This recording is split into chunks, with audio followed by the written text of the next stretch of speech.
something rotten in the state of Denmark. Ophelia is used as a pawn by her father Polonius and the new king Claudius, murderer brother of King Hamlet, to test the supposed madness of her Hamlet.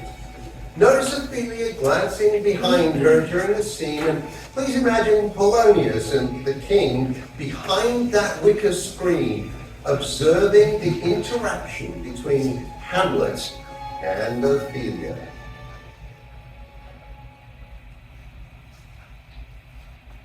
To be or not to be, that is the question. Whether 'tis nobler in the mind to suffer the slings and arrows of outrageous fortunes, or to take arms against a sea of troubles and by opposing end them? To die, to sleep no more, and by a sleep to say we end a heartache and 1,000 natural shocks that flesh is heir to. 'Tis a consummation devoutly to be wished. To die, to sleep perchance to dream, there's the rub. For in that sleep of death, what dreams may come, when we have shuffled off this mortal coil, must give us pause. There's the respect that makes calamity of so long life. For who would pair the whips and scorns of time, the oppressor's wrong, the proud man's contumely, the pangs of despised love, the law's delay, the insolence of office, and the spurns that the patient merit the unworthy takes, when he himself might his quietus make with a bare bodkin? Who would fardels bear to grunt and sweat under a weary life, but that the dread of something after death, the undiscovered country from whose bourne no traveler returns, puzzles the will. It makes us rather bear those ills we have than fly to others we know not of. Thus, conscience does make cowards of us all. And thus the native hue of resolution is sickly o'er with the pale cast of thought, and enterprises with great pith and moment. With this regard, their currents turn away and lose the name of action. Soft you now, and fair Ophelia, nymph in thy orisons, be all my sins remembered. Good, my lord. How does your honor for this many a day? I humbly thank you. Well. My lord, I have remembrances of yours that I have longed to redeliver. I pray you not receive them. No, I never gave you aught. Honored lord, I know right well you did. And with them words of so sweet breath composing, has made the things more rich, their perfume lost. Take these again, for to the noble mind, rich gifts wax poor when givers prove it kind. There, my lord. Are you honest? My lord. Are you fair? What means her lordship? That if you be honest and fair, your honesty should omit no discourse to your beauty. Could beauty, my lord, have better commerce than modesty? Aye, truly. For the power of beauty will sooner transform honesty from what it is to a bawd than the force of honesty will translate beauty into his likeness.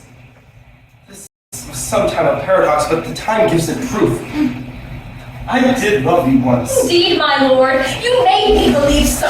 You should not have believed me, for virtues cannot so inoculate our old stocks, but we shall relish of it. I loved you not. I was the more deceived. Thee to another. Why wouldst thou be a breeder of sinners? I myself indifferent. Honest shit, I could accuse me of such things that were better my mother had not borne me.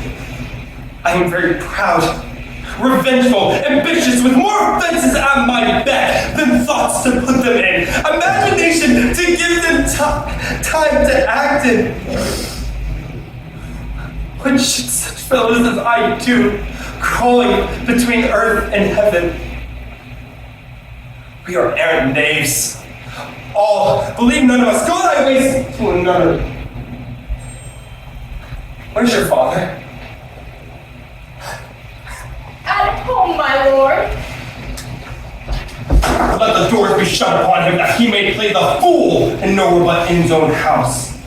Farewell. Oh, help me, sweet heavens! If thou dost marry, I give thee this plate for thy dowry. Be thou as chaste as ice, as pure as snow. Thou shalt not escape calumny. Get thee to another. Go, farewell. Or, if thou wilt needs marry, marry a fool. For only wise men know what monsters you make of them. To another, and quickly to farewell.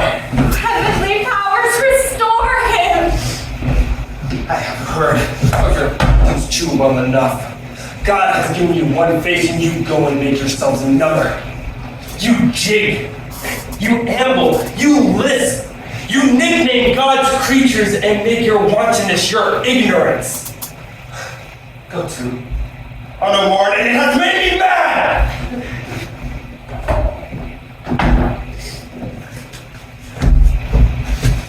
I say, we will have no more marriages.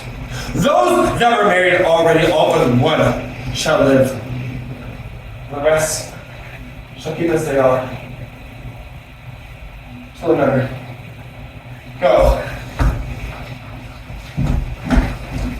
What a noble mind is here, O courtiers, soldier, scholar, eye, tongue, sword, expectancy and rose of the fair state, the class of fashion and mold of form, the observed of all observers, quite down. And I, ladies most deject and wretched, that sup the honey of his music vows, now see that noble and most sovereign reason, sweet bells jangled, tuned and harsh. Woe is me, to have seen what I have seen, what I see.